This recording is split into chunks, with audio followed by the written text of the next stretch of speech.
Well, inflation just won't go away, and some economists say it might be Canberra spending too much money too fast.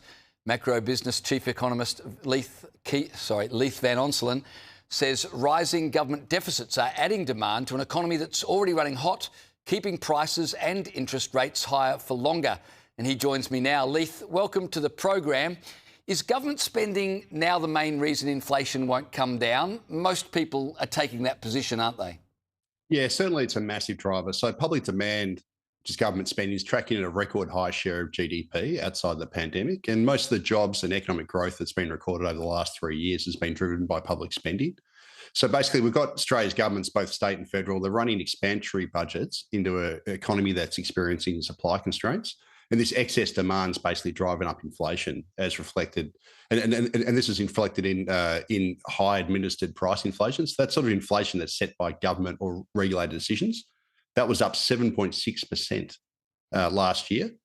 So we've got this problem whereby Australia's inflation's homegrown, and it's largely been driven by loose fiscal policy and I'd also argue energy policy failures, because we've basically got, obviously, this rampant energy cost inflation that's been built into the economy now, and that's feeding right across the supply chain. So instead of attacking the RBA, we should be attacking our governments for basically not running tight fiscal ships, and also for their policy failures around energy. So most people are tipping a rate rise in the near future. Can you sort of see a bit further into the future?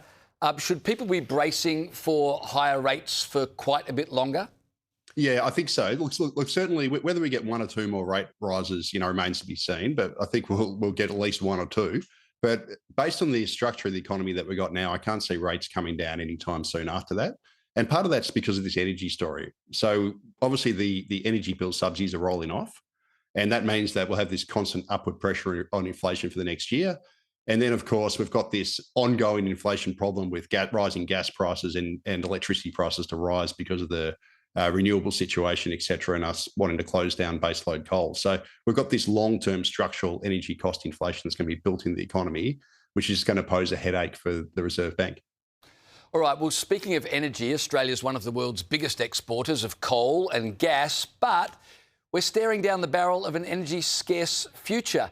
The renewables build has stalled well short of what's needed, just as demand is surging from things like data centres, population growth, not to mention summer.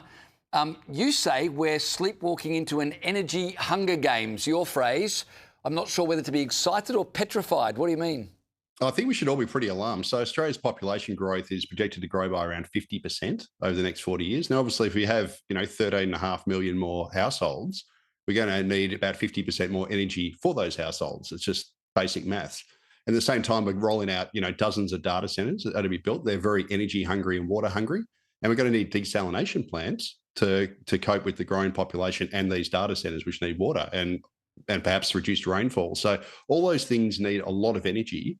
But at the same time, our governments, in their infinite wisdom, want to shut down all of Australia's reliable baseload coal power, which, despite the fact that we export about 7 times more coal to the rest of the world than we use ourselves. So I just can't see how we're going to make this equation work, whereby we're going to have soaring demand through population growth, data centres, desalination plants, those sorts of things. At the same time as we want to shut down our only source of 24/7 stable power that's relatively cheap, which is coal. It just doesn't work, James.